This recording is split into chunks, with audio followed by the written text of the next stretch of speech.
All right. It's Who We Are podcast again with Jen and Ben. And today we're talking about a brain skill. What is it, number 9? No, number 5. All right, number 5. Yeah. Number 5, and it's forming family bonds. So, yeah, let's get into it. All right. Well, I can just give you a brief description of what that is. So a family bond is a bond where we're able to feel joy when the people that we love have good relationships with each other. So it's building joy in a community, and to be a community, you need 3 people or more. Okay. Yeah. Okay, so the same as usual, you can have strong family bonds or you can have weak family bonds. And where our bonds are strong, we're free to grow and explore life and see it as an exciting adventure. And then we learn that there's lots of joy to go around. You know, there's not just this limited amount of joy, and once it's gone, it's gone. So the bonds of 2 that we create with our primary caregiver, who's usually our mum, is the foundation to building this joyful community of 3 or more. Yep. Yeah. So I'll just talk a bit about how it works in a family, and we'll talk about it in the context of mum and dad and baby. Okay. So mum and bub are the first secure bonds that we actually make in our lives. When we turn about 6 months, we start to notice dad, and sometimes that's why a lot of dads actually feel like they're left out in those first early few months, because the baby's only interest is their mum at that time. Mm-hmm. And then, at about 6 months, they notice dad and they really want to connect with him and join in the joy and join in the fun, and especially if mum's there. And then you go from 7 months to 3 years, and that's when kids start to identify as part of a family, and 2 become 3. And this bond of 3 actually shapes you for life. Okay. Yeah. Well, it sets you up for life.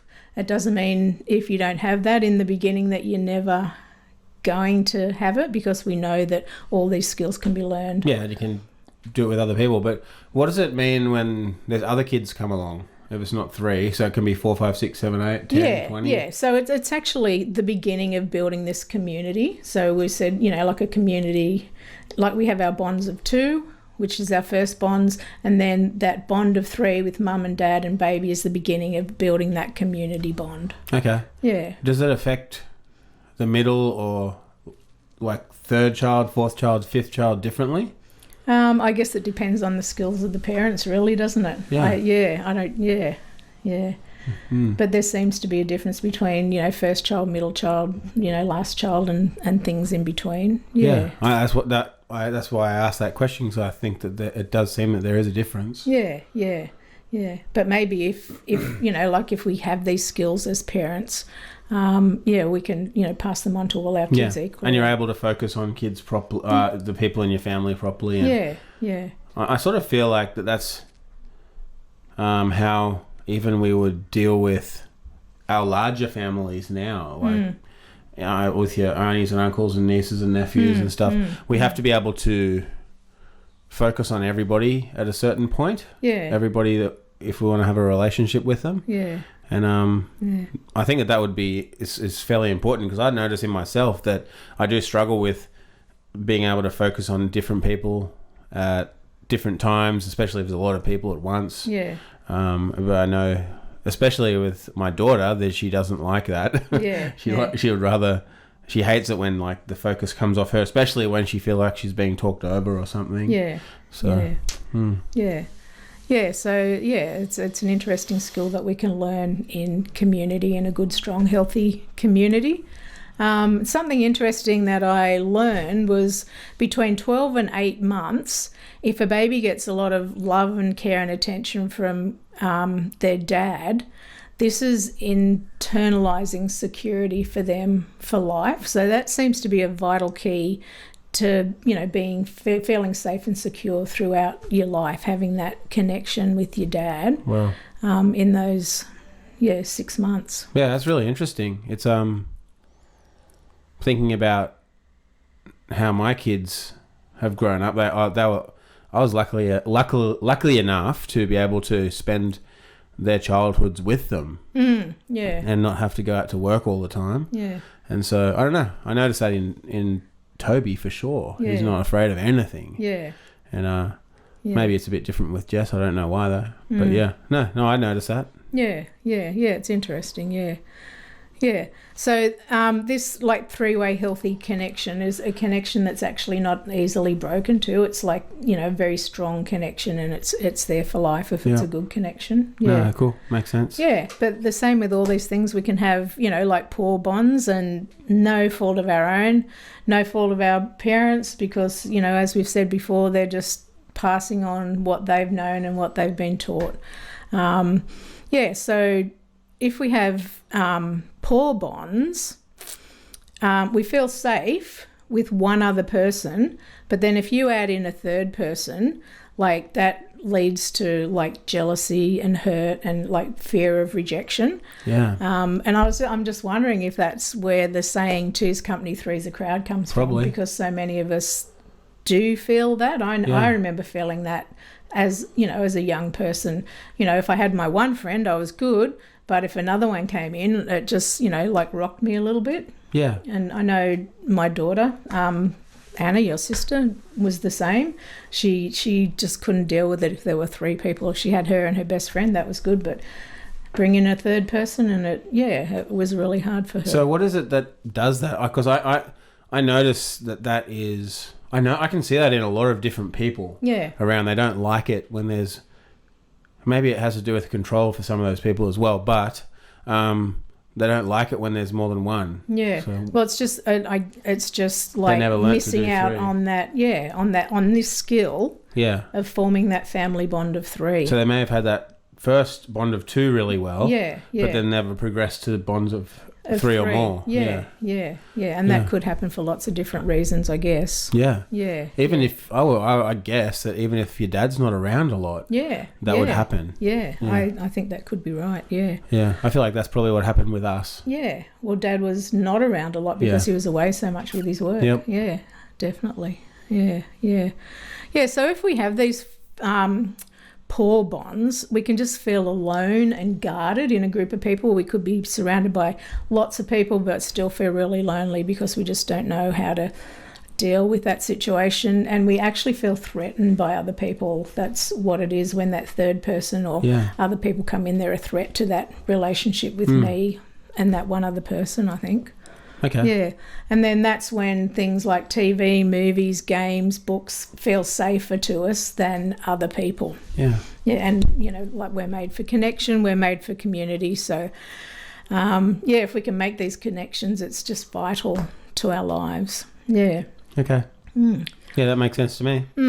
And then as we've, learned through all of this, like it can be fixed. It's not a state that we're going to be left in forever if we want to work on it and if we want to change.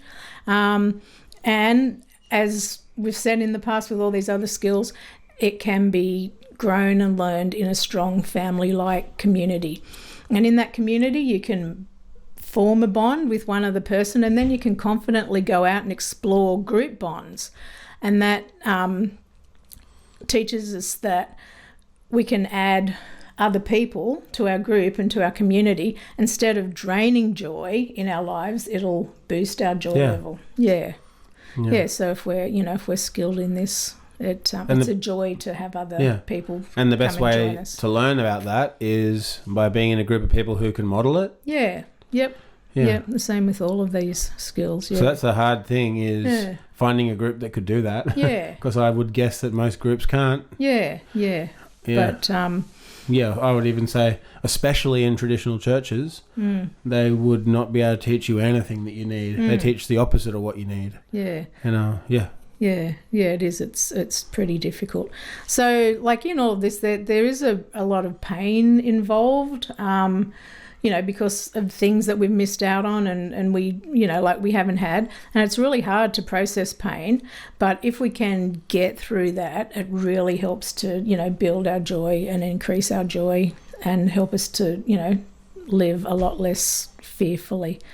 But, even in saying that, I think things like joining, like sporting clubs or, just being part of some sort of an organisation or any sort of club where there's a small group of people, it's a great place to work out how we can be ourselves in a group of people. Yeah. Yeah. Mm.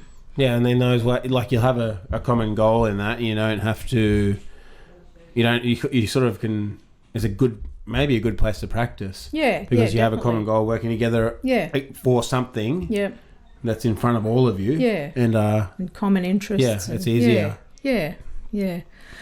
So anyway, to just summarise a bit, I guess our three-way bonds let us help us be our best selves, and it helps us to fix malfunctions in our lives. And if we didn't get it from our biological family, same thing. We've just said, a community can help, and it can be any sort of community, where there's a group of people. As long as they're 3 or more people. Skilled at it. Yeah.